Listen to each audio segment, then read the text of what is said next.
Koreans are immensely proud of their pop culture, including music, movies and drama, but feel more should be done to address the country's economic inequality to allow for a greater sense of contentment. So how happy are Koreans? What are the broader implications of these findings? And is Korea a developed country as felt by Koreans?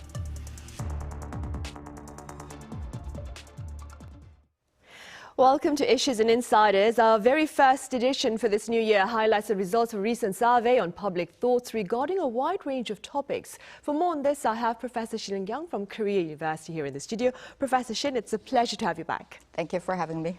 I also have Kwon Soa with us. Soa, it's good to see you again. Happy to be here in the new year and happy New Year. Right, so happy New Year to you too. So let's begin, Soa, with a few words then on the actual survey itself. Simply speaking, that is, what did it seek to share? Well, the public's perception and values here in Korea is what the survey is trying to get a picture of. And it is commissioned by the Ministry of Culture, Sports and Tourism and conducted by Gallup Korea. Now, the latest report was released last month and it marked the 8th edition since its first one in 1996. And since 2013, the survey is being conducted every 3 years.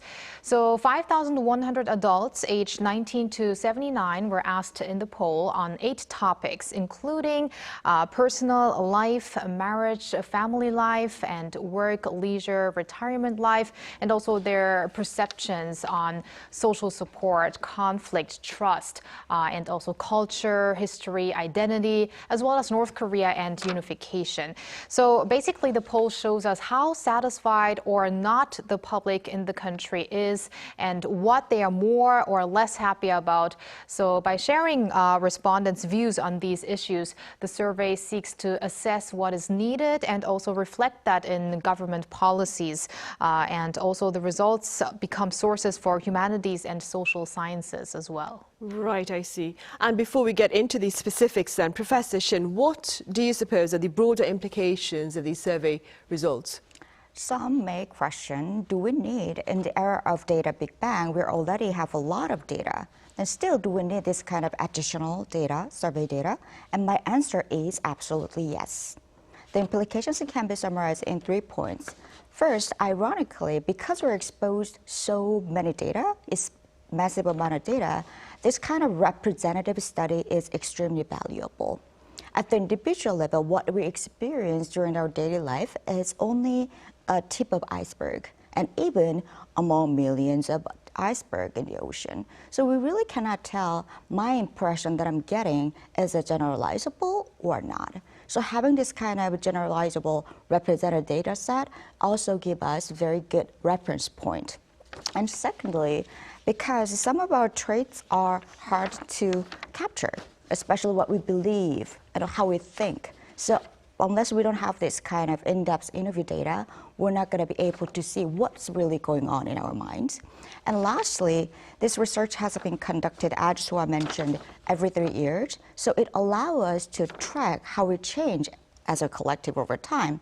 So in summary, because it provides us representative data and also uncovering the underlying belief and enabling us to capture the changes in our society over time. So that's the importance of this research. I see. Yeah. And now that has been said then, so with regard to the specifics, I understand there was a question about how happy Koreans are. That being said, what was the response on that particular front?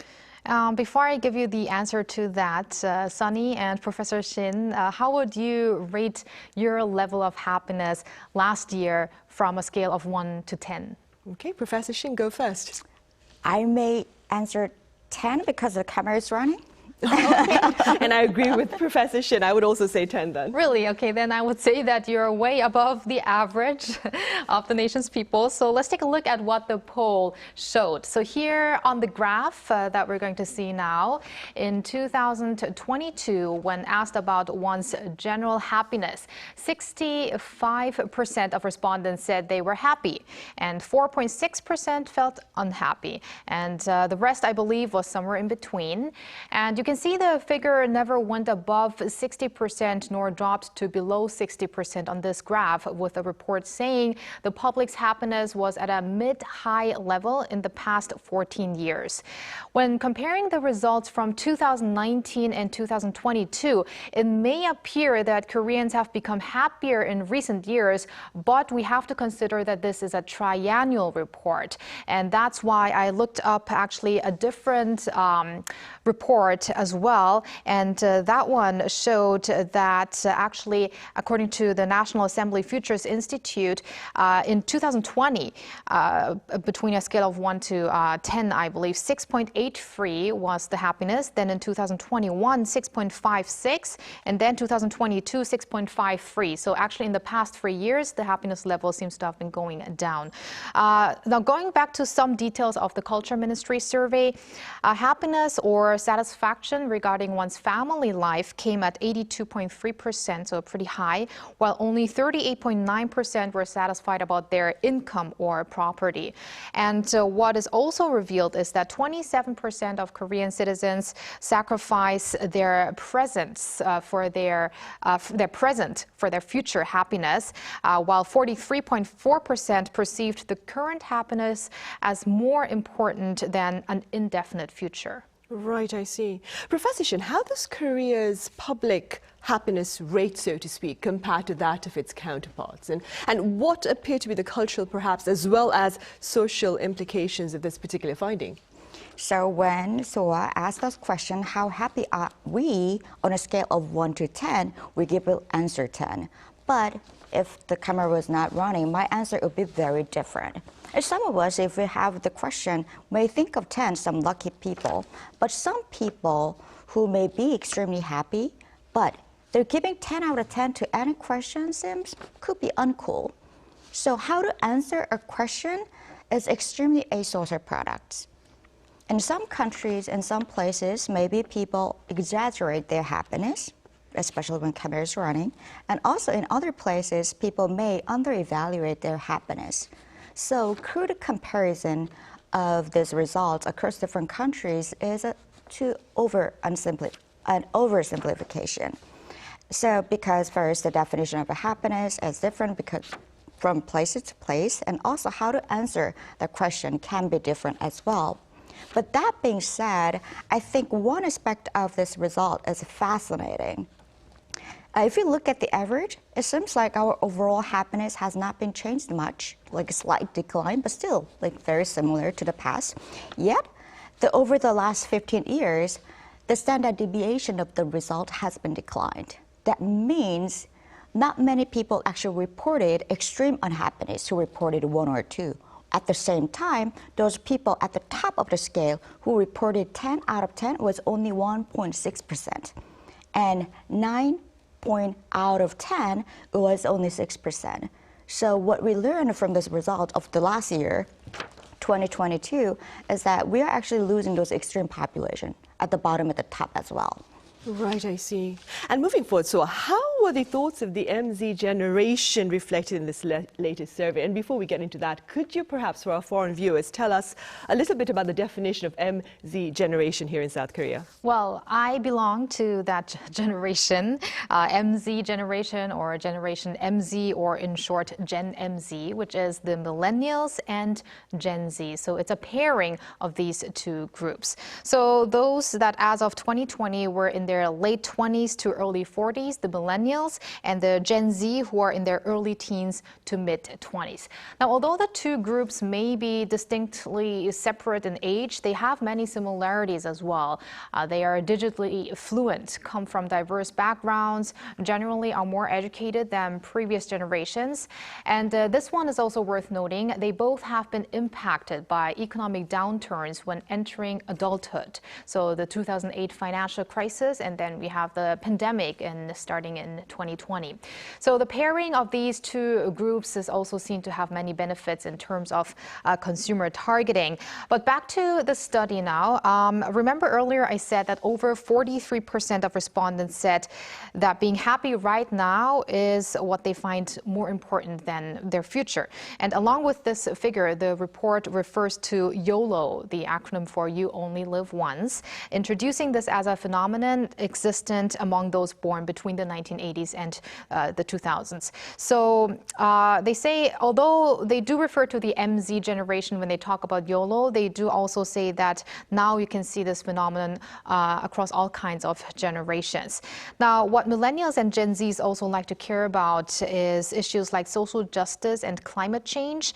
And the interest in the latter in particular is on the rise. And one part of the survey showed that the environment was seen as important as the economic growth, or even slightly more important than the economic growth, because 31.9% said that environment protection must be prioritized, while 29% said economic growth first. So this may also reflected the MZ generation's opinion. Right, I see. And keeping in mind what Soa has just said, Professor Shin, what are the risks perhaps of a greater, or a rift that is, between generations, given the gap perhaps in their beliefs and values?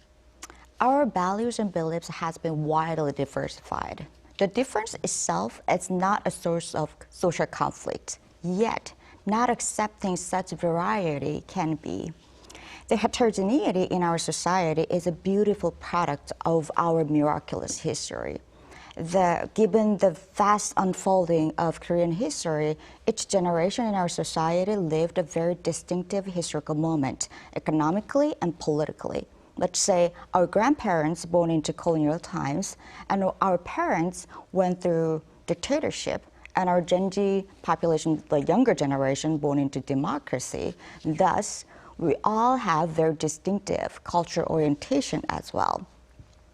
If we cut the last 100 years of Korean history into 3 or 4 pieces, and let's say take a snapshot of those moments, and it would be really hard to believe all those snapshots were coming from one single country, and that we still live together 2023 in this Korean peninsula. So having this kind of extreme heterogeneity when we are not equipped with the mature attitude to accept such diversity can lead to some kind of social conflicts. And reaching to social consensus with that kind of heterogeneity can be extremely difficult. Of course, it would be foolish to deny the fact that we are facing difficult situation with growing heterogeneity in our society, yet it would be as equally foolish to deny the tremendous potential in its complexity.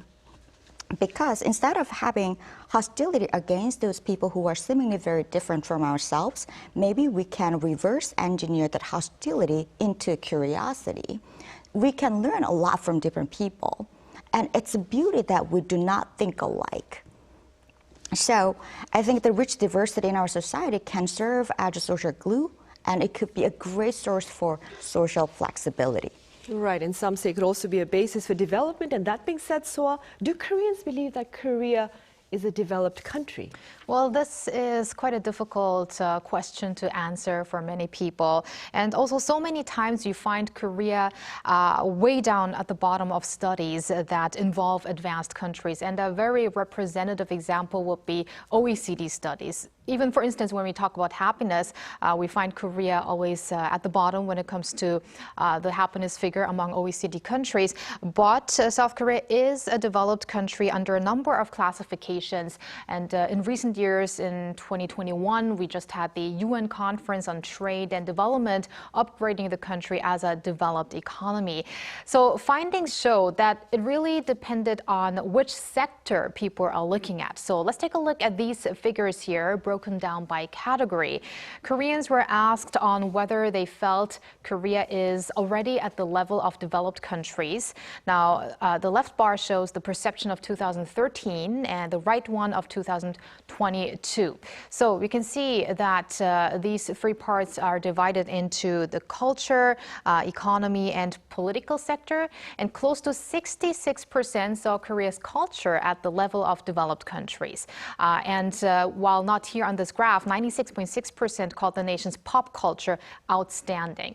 Now, while there's been an improved perception of Korea's economy and political sector, you can see most Koreans do not see the country as being at an advanced level. And in fact, although here we do just show the numbers regarding whether we feel that we are at an advanced level, there were also figures on the other parts, for instance, somewhat less than the level of developed countries, and then also how many people thought that we are far behind the level of developed countries. And the two latter categories were referring to the economy and political sector. So we can see that there's a big difference between which sectors Koreans are looking at when it comes to the perception of being an advanced country. Right, I see. And before we move any further, generally speaking, Professor Shin, what defines a developed country? So according to the dictionary, a developed country is defined as a sovereign state that has a quality of life and developed economy and advanced technological infrastructure relative to other countries. So in that definition, which seems like we have, so the uniqueness of Korea is in its discrepancy among the three factors that could relate to what Soa mentioned about the politics and culture and so on and so forth. So there is unfortunate gap between the global society sees us and how it feels about Korea when we're living in the country. And especially when it comes to the quality of life that echoes to the other political part and economic part, are we really enjoying that kind of quality of life? Then, the quality of life is not a simple measure of convenience living in this country. The citizens should be treated with respect, regardless what they are. So it should not matter what kind of socioeconomic status you belong to. Our lives should be comfortable enough. But unfortunately, we are not living in that kind of situation right now. And if you can answer to that question, are we really enjoying the quality of life, then maybe we can say with full confidence that yes, we're a developed country. But there are some puzzles left here. Right, there are some tasks that remain to be tackled. And Professor Shin, on a more positive note then, there appears to have been a substantial boost in confidence with regard to being Korean in recent years. Could you explain this for us? Obviously, I would call it as K-pride has been increased dramatically, definitely. The results show that increased K-confidence exclusively driven by our confidence in our culture. Like K-pop, K-drama, K-film, that a lot of people start learning Koreans, and we can feel in our skin that the perception, global perception of Korea has been dramatically increased, which is really happy news.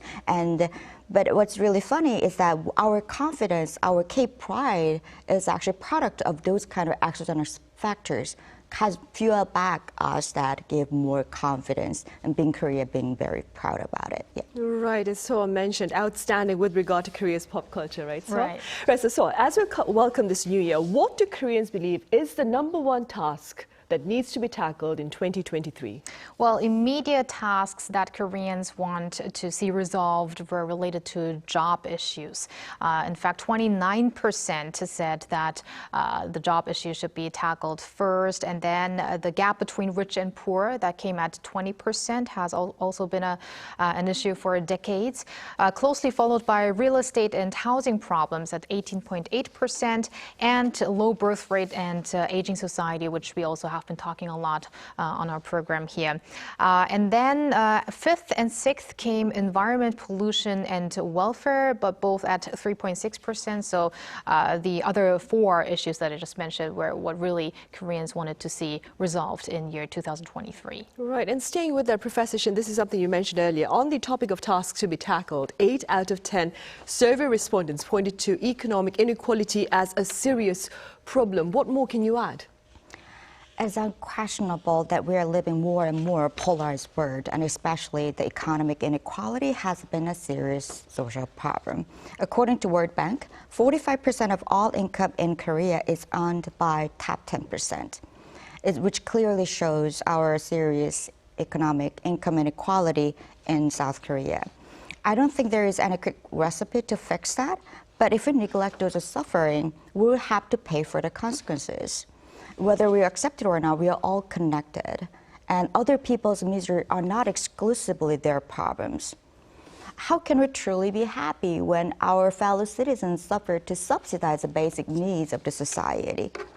So I wish I have a magic solution, but all I can say is that we need to protect those vulnerable population before it gets too late, because it will become our social problem and we have to share the burden together later on anyway. Then why do we need to spend our tax money to fix it up afterwards when we can prevent it from happening? So I think we still have a choice to wait and react, or to take some proactive actions and steps right now. I think we should choose for the latter. Right, because the words of wisdom are prevention is better than cure. So amid the growing sense of general satisfaction among Koreans about Korea, what do most people here appear to be hoping from the country itself? Well, Professor Shin just referred to the issue of tackling inequality when it comes to the economic arena. And actually, all people seem to generally want the country to be rich because the survey says that an economically rich country is what people are hoping for in the country. And also a nation with a politically mature democracy, a country well supplied with social welfare, and also strong national defense. There was also the opinion on Koreans wishing to become a country centered on culture and art, and I guess this has been influenced, of course, by K-pop, K-drama, and so forth, the K-wave. Right. Something that Professor Shin had mentioned. Finally, Professor Shin, we have about a minute or two left, I think. What are some of the efforts that need to be made by Korea based on the results of this particular survey to enhance overall life here? So this is a very difficult question. The results show us the fast-changing dynamic in Korean, and especially its values and belief. The Korean society is ever more diverse in terms of what we believe and how we think. The important point is not to narrow down the gap, but how to live in harmony despite the differences.